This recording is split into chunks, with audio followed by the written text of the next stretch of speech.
영국의 EU 탈퇴가 결정된 이후에 안전자산이라고 알고 있는 금, 엔화, 그리고 달러에 돈이 몰리고 있습니다.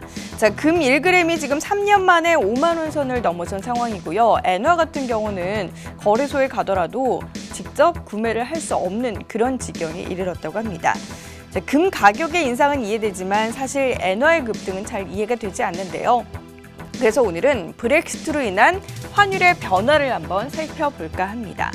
자, 먼저 이 내용을 알아보기 위해서는요, 화폐 가치인 환율이 어떻게 변하는지를 알아야 합니다. 외국인 투자자들은 달러를 갖고 어느 나라에 투자를 했을 때 내가 이 돈을 부풀릴 수 있을까라는 고민을 많이 하게 됩니다. 그러다가 한 나라를 결정하게 되면 그 나라의 주식을 사거나 그 나라의 화폐를 사거나 아니면 그 나라의 채권을 사는 등의 방식으로 투자를 진행하게 되는데요. 자, 예를 들어서 지금 한국이 투자하기에 괜찮겠다라고 생각을 안 하면 외국인 투자자는 이처럼 한국 쪽에 투자를 하기 시작합니다. 원화를 직접 사기도 하고요. 우리나라 주식에 투자를 하기도 하고 우리나라 채권을 직접 사기도 합니다. 그렇게 된다. 그렇다면 우리나라는 달러가 많아지는 그런 현상이 발생을 할 것이고 원화의 매력을 느끼기 시작해서 원화를 많이 사가기 시작한다면 원화는 점점 희소성을 가지게 되면서 원화의 가치가 올라가는 그런 현상을 맞이하게 되겠죠. 자, 이렇게 되면 원화를 조금만 갖고도 달러를 살 수 있는 그런 상황을 맞이하게 됩니다. 원달러 환율이라는 것이 지금 1달러와 교환하기 위해서 필요한 원화가 얼마인가를 표시한 환율을 이야기를 하는데요. 자, 처음에는 1달러, 1,200원에도 1달러의 교환이 가능했었습니다. 하지만 외국인 투자자가 우리 시장의 매력을 느끼고 우리나라에 투자를 하기 시작하면서 원화는 줄어들게 되고 달러는 늘어나게 되면 결국 이후에는 1달러를 1,000원을 주고도 살 수 있는 그런 상황을 발생하게 하는 것입니다. 그래서 이 원화 가치 같은 경우는 1달러에 1,200원 주고 이제 살 수 있었던 것이 1달러에 1,000원이 되면서 원화 가치는 이제 상승을 하고 원달러 환율 같은 경우는 하락을 하는 상황을 맞이하게 되는데요.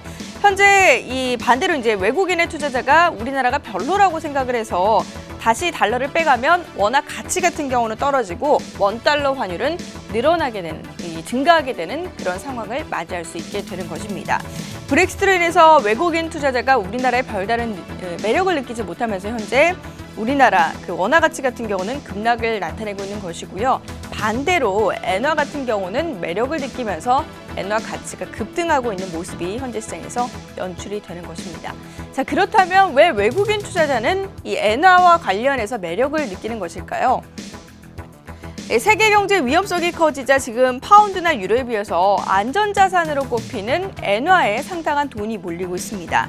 사람들이 엔화로 몰려드는 이유는 엔화가 국제 간의 결제나 금융거래 기본 통화인 기축통화로서 안전자산의 가치가 있기 때문인데요.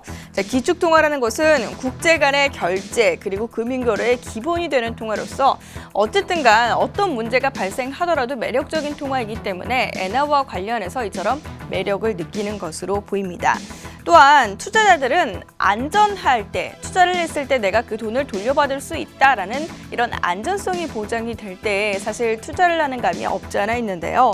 투자자들이 안전하다고 기준을 내리는 것은 결국 투자금을 회수할 수 있느냐 이 부분인데 현재 일본은 미국 국채, 부동산 그리고 또 다른 나라 자산을 가장 많이 보유하고 있는 여러 나라 가운데 한 곳입니다.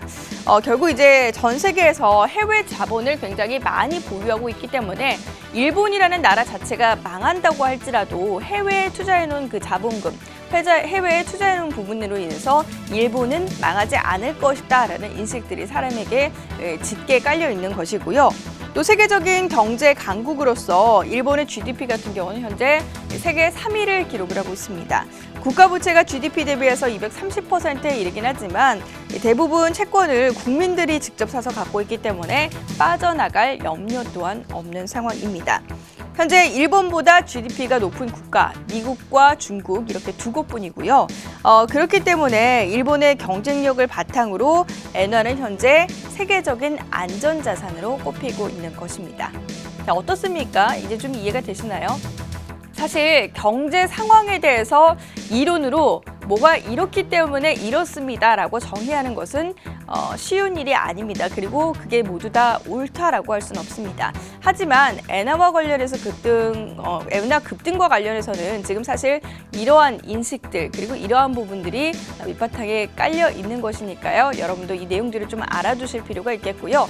자, 브렉시트 이슈와 관련해서 잠깐 잠잠해지는 분위기이긴 합니다만 당분간은 변동성이 계속될 수 있기 때문에 안전자산과 관련된 선호 심리는 한동안 지속될 것으로 보입니다. 지금까지 팝콘 경제였습니다.